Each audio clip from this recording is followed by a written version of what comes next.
Hey, Vina Jones-Cox here with another episode of the Real Estate Recession Diaries. This one only for you wholesalers.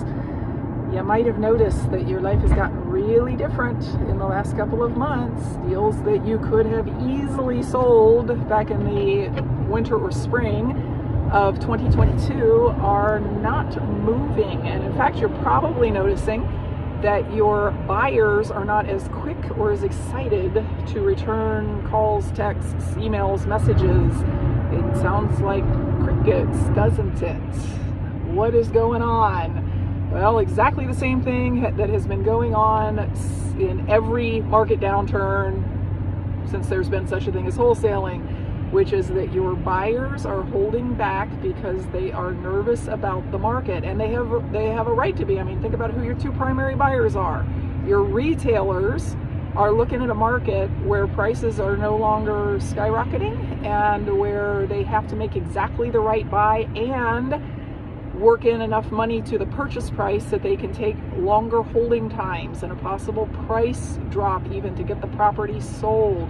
Your rental housing providers are looking at a market where, yeah, they pay cash for your deal, but once they've got it fixed up and rented, they refinance it, right?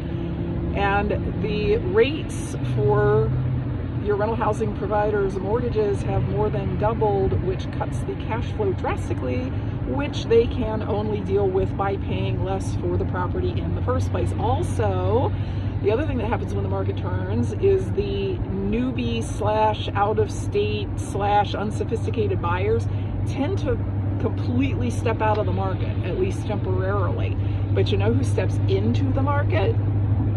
All the super experienced buyers who have been waiting for houses to go on sale. So the problem is they got to be on sale.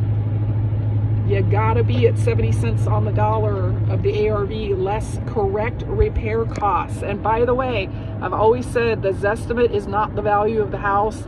It's even less so now. You know why?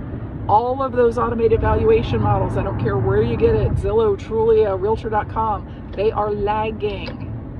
They're looking at what has happened over all of the last 6 months, not what has happened over the last 2 months. So, wholesalers, if you want to stay in the business, here's what you got to do. Number one, make sure you understand how to actually comp properties. Not just look at the Zestimate, not just say, oh, well, this is what they were worth the last time I looked in the neighborhood. Number two, make sure you really understand how to estimate repair costs. That's never going to be some dollars per square foot. You have to be able to inspect the property, look at what needs to be done, and come up with a reasonable cost that an investor would pay to get it into shape. And the third thing you got to do is you've got to be at that 70 cents on the dollar less repair costs formula for your sale. You don't have to listen to me. You can keep doing what you've been doing, but I'm telling you, if you do that, you probably better go find a job, because it doesn't work as the market turns. I'm not just telling you to do that. This is exactly what I have done, and I've done it. I've been in this mode for about the last 4 months. Also, you might want to consider putting your properties under contract for a little bit of a longer time. During the boom from 2016 to middle of this year, I told sellers all the time that I could close a deal in 14 or 15 days. More typical to put a property under contract would be 30 days.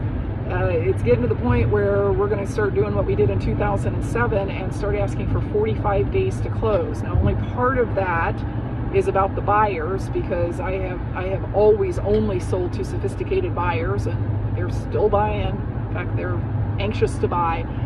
It's because title searches are so slow now, and getting a closing scheduled is so slow, and there could be a delay in you finding a buyer versus what you are used to.